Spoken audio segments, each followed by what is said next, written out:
Hi, readers. Welcome back to Goddess Garden Book Chat. Let me welcome you to the garden as always. This is for adults who love a good novel, regardless of the genre, the weirdness, the planet it takes us to, or the openness we find on the pages. So you're in the right place. As always, as a club member, as a visitor, or as somebody who's just interested in this particular work, be careful, be comfortable, be welcomed, and be aware. Topics discussed in this book club include everything from basement dungeons to other worlds. I will read them all and share thoughts in this safe space. So, whether it's morning, noon, or night, you're in your car, you're having lunch, you're about to go to sleep, I'm happy you're a part of the conversation. And I invite you to join the social pages that I have listed below so that if you want to be a part of the club and really discuss a book at length, you can join me on Discord. The design that I have chosen today reflects how much I truly enjoyed this book, and I tried to recreate the image that kept sticking in my mind. With that, we are going to look at what I've chosen for us today. You know, I always say there's something for everybody, and this is what I found for us. We are going to explore Midnight at the Electric by Jodi Lynn Anderson. This book is about 259 pages in written form. It was published in June of 2017. I happened to read the book in August of 2023. So I'm about a year out from the read, but it resonates as clearly as if I'd read the book yesterday. And I talked about the book with another book club at a meeting we just had. It was my pick, and I had chosen it months and months ago. So it was when I chose it, it was pretty fresh in my mind, but I still retain a lot of the information. And I thought it was worth sharing it here on these pages. The book is narrated by Jorjeana Marie, Bailey Carr, and Fiona Hardingham. They do an excellent job of bringing the three main characters to life. And I'm going to introduce you now to the characters. There are several, and I'm going to talk about them as individuals as I introduce them because I think their stories are unique and profound in this journey that I hope everybody gets a chance to take. So let's talk about Adri Ortiz. The year is 2065, and it's sort of set in a dystopian America, near future, where the Earth has a team of people that are leaving for Mars, and Adri has been selected to participate in this mission. And it's a promising mission. It promises hope and humanity, all that good stuff. But she's fiercely introverted, and she doesn't have strong emotional connections. So Adri is asked by the team to take a step back and spend some time assessing whether or not this is a good fit for her, because this is a one-way journey and you will be involved with a group of people that you're going to have to interact with simply because it's just you all as a group. So that is my introduction for who Adri is. Now, there's a character named Catherine Godspeed.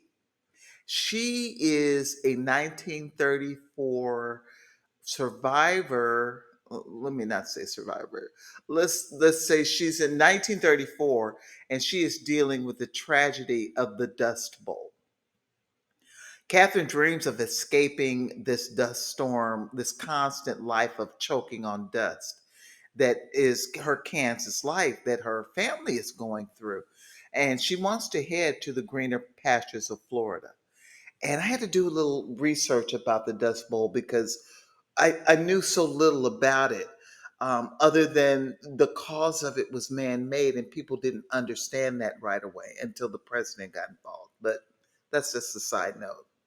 Um, what Catherine is charged with is this intense love for her younger sister, and it creates a deep conflict for her because her sister is struggling under these storms.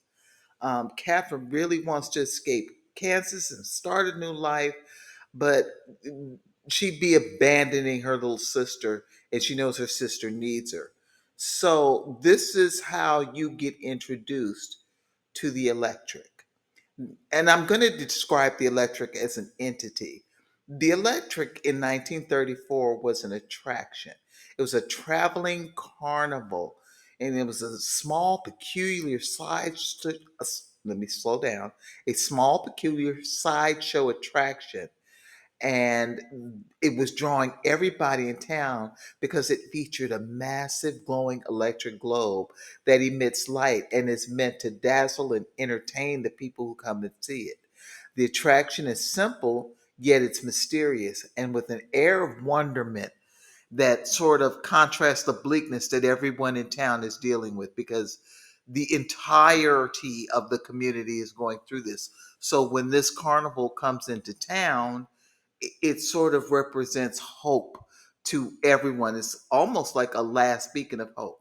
And there's something that is offered to those who get to touch the orb as sort of a healing remedy. Charlatans, I know, even when you're at your worst, they show up. But this is the draw for most people who go to the electric. Now I'm going to introduce you to Beth Godspeed. She isn't a central character in terms of direct interaction in the story, but her influence is huge because she is Catherine's mother. Now, there's let's see, how can I put it? There's this strong family bond, and there's this sense of understanding that she sees in Catherine's eyes that a sacrifice has to be made. But this is the family farm, and Beth is not trying to hear that. She's not trying to leave the family farm. I understand what's going on, and people are coming around offering us money. The neighbors are fleeing, but I'm not doing it. I'm not leaving. Let me introduce you to another character. Her name is Lenore Allstop. Now, to know Lenore Allstop, you have to go back to 1919. And that's where this novel spans these three generations and these three women. Because Lenore is living in post World War One England. And she's grieving the loss of her brother Julian, who died during the war. She starts writing these letters to Beth, and she finds a lot of solace in these letters. And she's trying to come to terms with the horrors of the past, and she's searching for what feels like a future she can get behind. And she's really struggling, and in a devastated way, that being in England is hindering her. And so, as she sends these letters to Beth, it encourages her to take a leap of faith. And she does just that. Now, it's important to note, and I hope this isn't a spoiler because I hate doing spoilers, but I have to say this. These letters from her are one-way letters. Her friend Beth had left long ago, and they were very close at the time. But when Beth left, she didn't really keep that bond strong. And so when Lenore is reaching out, because she knows how to, in her head, contact Beth, she's sending these letters praying that they're getting there. And she's sending them almost one after the other, I would say, if not weekly, monthly, trying to communicate how she feels emotionally and as a woman and what she's going through. Now, we're going to jump to 2065 again because it's important. Lily Ortiz is Adri's distant cousin. She's the elder that the space program team has decided they wanted her to spend some time with because she had no relationship in terms of familial connections in 2065. She really didn't in her head have any family. So when they ask her to stay with her cousin, she discovers the letters. And it's not just letters that Lily wrote to Beth, it's also letters that Catherine wrote, um, discussing how she felt about being in the situation she was in and being on the other side of the situation. Um, Lily is the Kansas farmhouse that Adri discovers the old letters in the diary. They belong to Catherine and Lenore Allstock. As a whole, that's where these letters are coming from.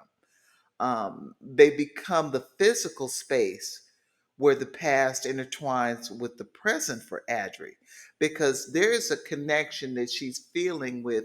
Think about how Lenore is taking this journey.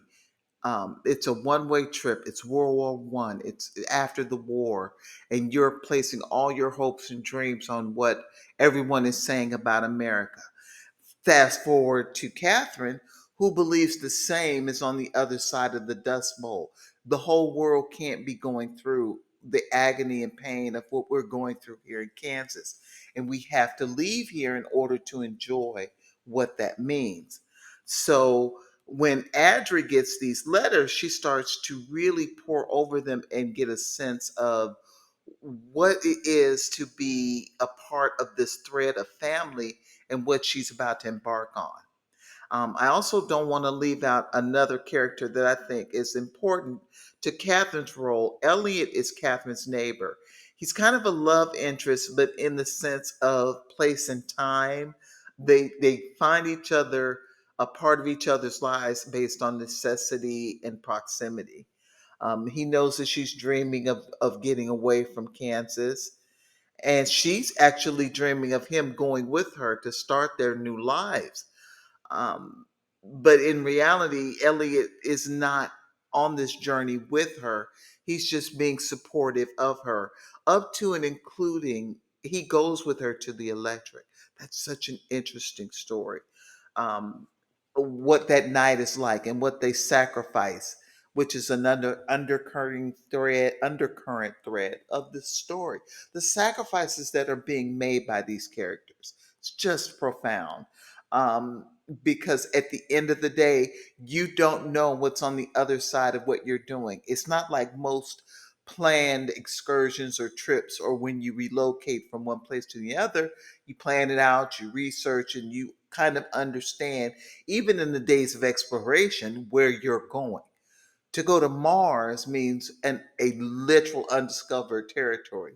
To leave Europe in World War One to America is a still country discovering itself. Not doing a great job at it, but nonetheless discovering itself. And then you have what Catherine hopes is her discovery of life outside of the pain she's enduring. So, with that being said, if I were to say anything about the plot, it's about the familial lineage. Lily ties into this because she is the inhabitant and inherent relative that gets the home, but the book doesn't really iron out how this transition happens. It just makes this connection that Lily inherited the house because it stayed within the family and she's family. So, whatever that means. But the farmhouse is a part of Adri's life as well. It's something that she recognizes as she embarks to the stars. She's giving up this family bond she's creating. She's realized she's going to have to give up, so that's also something that she has to deal with. um this book is a slow burn. I'm going to be honest with you. It has highs and lows. When it hits the high notes, it hits all the feels, and it really tangibly takes you to the places where these three women are, these three pivotal characters. I I could feel the pain of longing for something better that these characters kept bringing through. It really resonated with each one of these women when you hear their voices. And I think that was pivotal in choosing three different narrators instead of having one narrator do three voices. I think that was smart. It definitely worked for this particular book. It's a hauntingly beautiful exploration. Make no mistake, the human resilience, the passage of time from 1919 to 2065, it flows beautifully because it's the way that Audrey is absorbing the impact of these stories. And make no mistake, I have not told you a whole lot of what makes this novel great. So I hope you take a chance on it because I've left a lot of stuff out. No spoilers. Pat myself on the back. I'm very proud of that.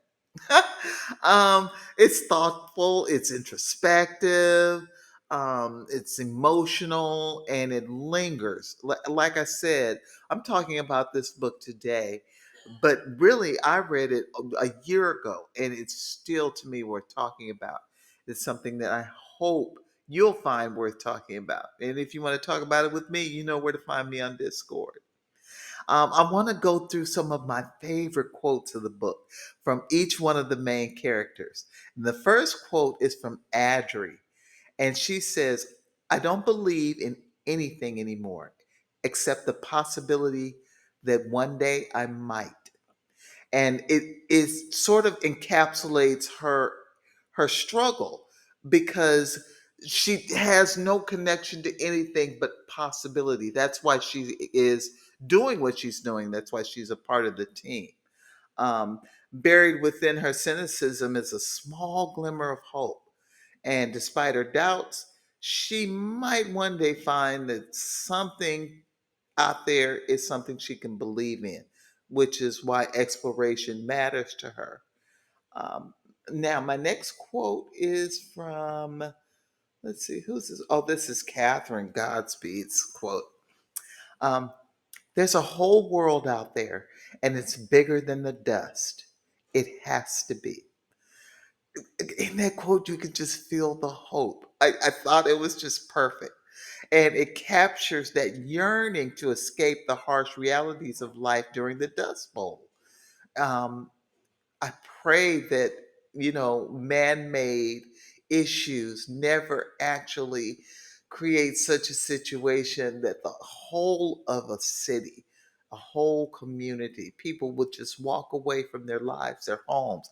I mean, literally, they walked away while dishes were still on the table, clothes were still on the clothesline because the dust storms would kick up and you had no choice. You had to flee.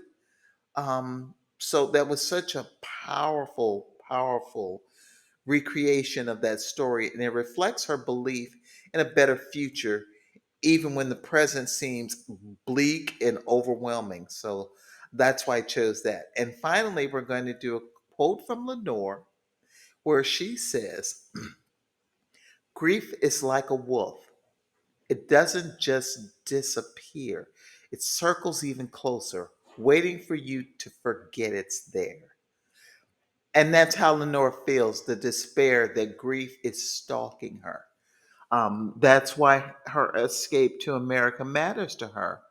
I think, really and truly, if I had to pick a favorite character, it would be Lenore because her demons were in her head and she was trying to outrun something that she was taking with her.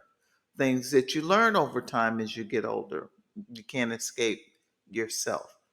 So overall, I think the connections across time were done beautifully. The lives, even separated by centuries, really did show an influence and shape on the other. As time went by, one shaped the other. And I thought that was beautiful. I thought that the character depth was amazing. Anderson gives each protagonist a distinct voice, ensuring that when you read it, you become emotionally invested in all three stories. What happens to all three of them matters, even when you deal with the side characters that are really affecting their journey and what they're going through. And then there's the historic and the futuristic blend, how really 1934 looks like 2065, because what is Mars but a dust bowl? And literally, you're just changing planets and climates, and you're doing the same type of exploration, which I thought was fascinating. Then that's a little hidden gem as you read this.